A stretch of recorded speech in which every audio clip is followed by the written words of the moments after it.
Donald Trump's second administration started with a different look, an inauguration inside the U.S. Capitol dome. The President-elect of the United States, the Honorable Donald John Trump. A First Lady with a hat so big, even a presidential kiss was impossible. I, Donald John Trump, do solemnly swear. I, Donald John Trump, do solemnly swear. That I will faithfully execute. That I will faithfully execute. The office of President of the United States. The office of President of the United States. Congratulations, Mr. President. As expected, the returned president promised to quickly get to work. Today I will sign a series of historic executive orders. With these actions, we will begin the complete restoration of America and the revolution of common sense. Instead of an outdoor inaugural parade, celebrations were held inside a Washington stadium, where billionaire Trump supporter Elon Musk raised eyebrows with his celebration. Thank you for making it happen. So now the work begins. We won, but now the work begins. On day one, just hours after his inauguration, Trump started to roll out his agenda, as he had long promised. Could you imagine Biden doing this? I don't think so. Among the first executive orders, in front of a crowd of thousands, the president made good on his promise to pull the U.S. out of international climate agreements. The next item here is the withdrawal from the Paris Climate Treaty. We're going to save over $1 trillion by withdrawing from that treaty.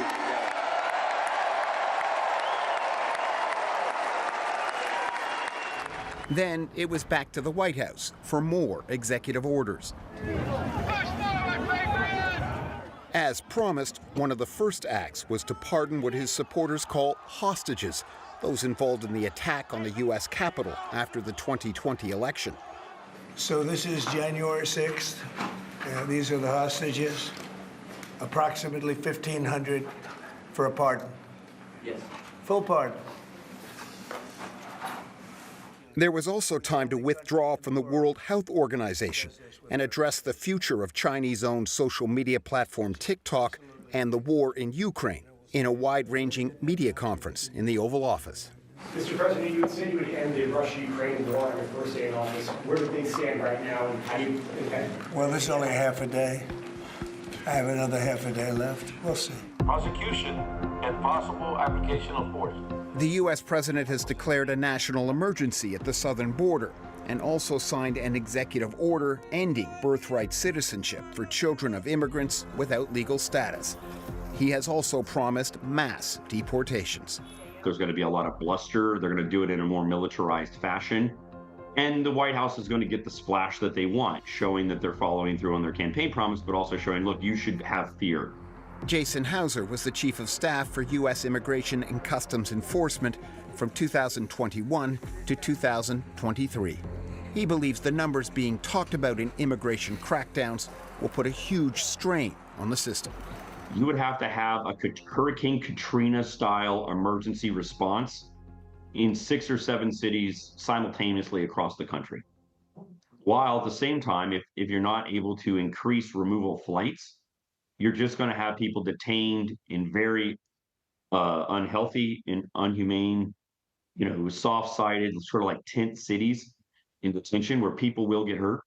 Donald Trump had hinted he might impose sweeping tariffs on day one on imports from Mexico, Canada, and China.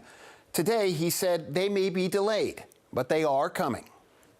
Instead of taxing our citizens to enrich other countries, we will tariff and tax foreign countries to enrich our citizens. Trump wants to use these as leverage to make a deal, and he wants to do that in a variety of different ways. Economist Richard Holden says Trump's economic philosophy hasn't changed in decades. Trade deficits with other countries hurt America, and tariffs are the solution. The fear is they could cripple global trade.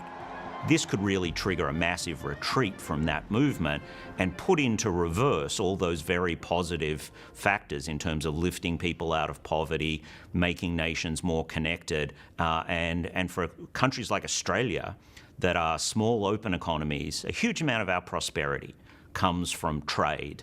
And if there's a retreat from globalization and from free trade, that would be really bad for Australia. Kamala is for they, them. President Trump is for you. On day one, President Trump also addressed a major issue of his campaign, transgender rights. As of today, it will henceforth be the official policy of the United States government that there are only two genders, male and female. From that issue to immigration to the environment, Trump's agenda will almost certainly face numerous legal challenges. But Catherine Shoemaker from the United States Study Center said after a swath of judicial appointments in his first term, for the U.S. president, things are very different from 2017. How has the legal landscape changed for this Trump administration? There's a sense that the Trump administration will have much more leeway with the Supreme Court.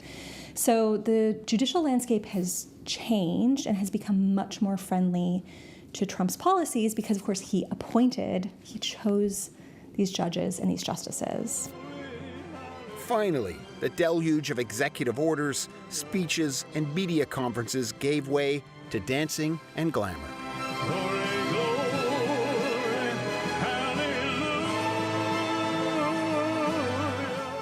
78-year-old Donald Trump has pledged to remake America's government. Day one was just the start.